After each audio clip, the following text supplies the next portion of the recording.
जम्मू कश्मीर से लेकर उत्तराखंड तक पहाड़ों की एक खासियत है कि वो इंसानों को सबसे ज़्यादा लुभाते हैं। लोगों को पहाड़ों से अज्ञात आकर्षण होता है जिसकी तरफ लोग खींचे चले जाते हैं। ऐसा लगता है कि जन्नत पहाड़ ही है और ये जन्नत तो और भी सुंदर हो जाए अगर पहाड़ों पे बर्फ़बारी हो। इसके लिए लोग पैसे खर्च करके उत्तराखंड, हिमाचल प्रदेश, श्रीनगर के पहाड़ी हिस्सों में जाते हैं जहां बर्फबारी होती है।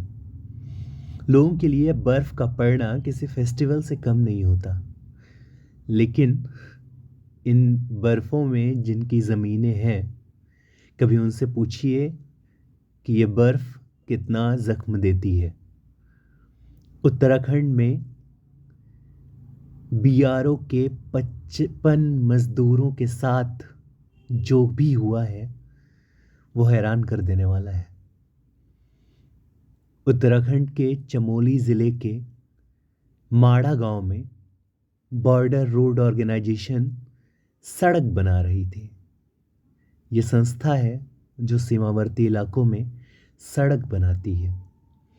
इसके 5 से 6 कंटेनर थे जिसमें कुछ मजदूर काम करने के लिए कंस्ट्रक्शन साइट पे पहुंचाए गए थे। माड़ा भारत और तिब्बत के बीच एक पार्ट है जहाँ से जिसे हम भारत का पहला गांव कहते हैं। कभी हम उसे भारत का अंतिम गांव कहते थे। थोड़ी दूर पे आईटीबीपी का एक कैंप है। दरअसल हुआ क्या, माड़ा गांव जहाँ है वहाँ से बद्रीनाथ सिर्फ 3 किलोमीटर पे है।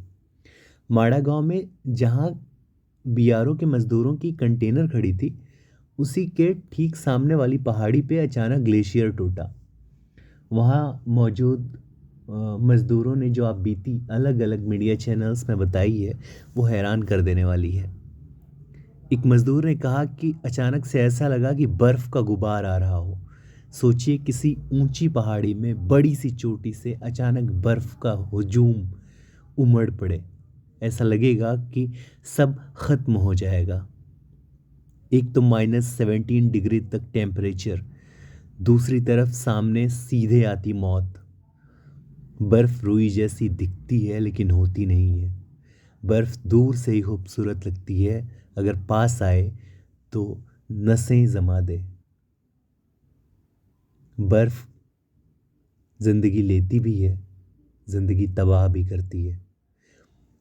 माड़ा गांव में हुए भूस्खलन, भूस्खलन नहीं कहेंगे इसको, इसे हिमस्खलन कहेंगे।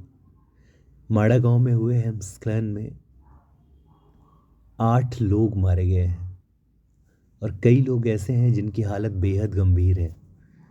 वे जिंदगी और मौत के साथ संघर्ष कर रहे हैं।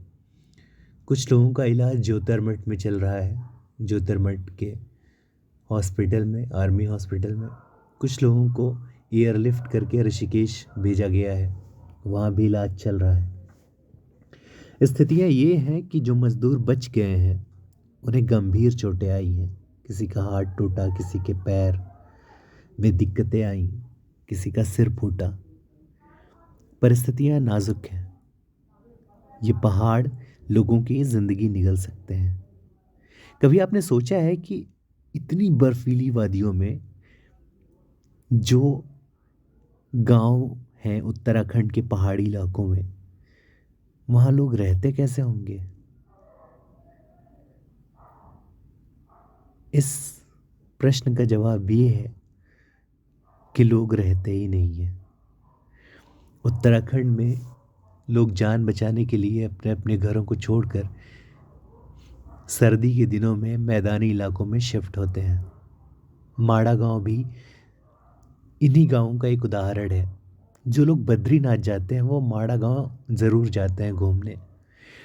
ऐसी पौराणिक मान्यता है कि स्वर्ग का की राह पांडवों ने माड़ा गांव से ही पकड़ी थी। माड़ा गांव पौराणिक महत्व के साथ साथ सामरिक महत्व भी रखता है। थोड़ी दूर पे यहाँ से बॉर्डर शुरू होता है तिब्बत का। ये गांव रणनीतिक रूप से भारत के लिए बेहद अहम गांव में शुमार है।